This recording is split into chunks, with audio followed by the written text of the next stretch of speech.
अपने उत्तराखंड दौरे पर प्रधानमंत्री ने बाढ़ पीड़ितों से भी मुलाकात की और उसके साथ ही साथ जो केंद्र और राज्य के बचाव कर्मी थे उनसे भी मुलाकात की, जो इस आपदा के दौरान देवदूत की तरह जिन्होंने लोगों को न सिर्फ बचाया, उनकी सेवा की, बल्कि लगातार अभी भी वो इस आपदा से निपटने में लगातार काम कर रहे हैं। प्रधानमंत्री ने ऐसे कर्मियों से मुलाकात की और उनसे राज्य में आई आपदा की विस्तृत जानकारी ली और इस मौके पर एसडीआरएफ और एनडीआरएफ के कर्मी मौजूद रहे और उन्होंने राज्य की स्थिति से प्रधानमंत्री को अवगत भी कराया। क्या अभी वर्तमान स्थिति है, किस तरह का राहत कार्य और बचाव कहां कहां किस तरह से चल रहा है, क्या कुछ चुनौतियां हैं और क्या कुछ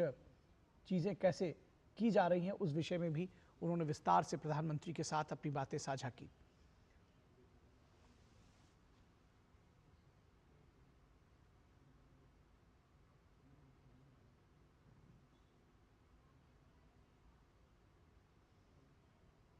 तो ये बेहद महत्वपूर्ण तस्वीरें इस लिहाज से भी हैं कि प्रधानमंत्री न सिर्फ बाढ़ पीड़ितों से मिले हैं बल्कि उन लोगों से भी मिले, उन बचाव कर्मियों से भी मिले जो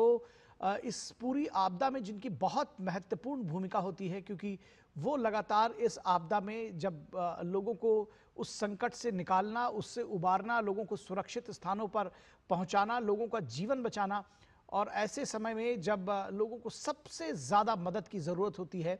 एसडीआरएफ, एनडीआरएफ और जो दूसरे बचाव कर्मी हैं वो सब वहाँ मौजूद होते हैं और ऐसे समय में, संकट के समय में वो हाथ बढ़ाते हैं। और जिन चुनौतियों का सामना एसडीआरएफ, एनडीआरएफ और जो बचाव कर्मी करते हैं, उसके बारे में भी प्रधानमंत्री से उन्होंने उन चीज़ों को साझा किया। क्या कुछ स्थितियां अभी वर्तमान में हैं, उस बारे में भी जानकारी दी और किस तरह से पूरी परिस्थिति से निपटा जा रहा है, उस बारे में भी जो कार्यनीति है उस बारे में भी बात की। इस मौके पर मुख्यमंत्री पुष्कर सिंह धामी और बाकी जो अधिकारी हैं वो भी साथ मौजूद हैं।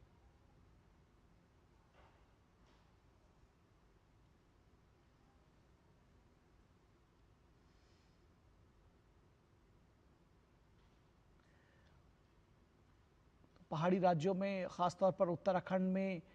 जो प्रकृति का प्रकोप रहा है वो बहुत भयावह रहा है। जो तस्वीरें आपने अब तक देखी होंगी, जिस तरह से भूस्खलन हुआ है, जिस तरह से नदियों में उफान आया है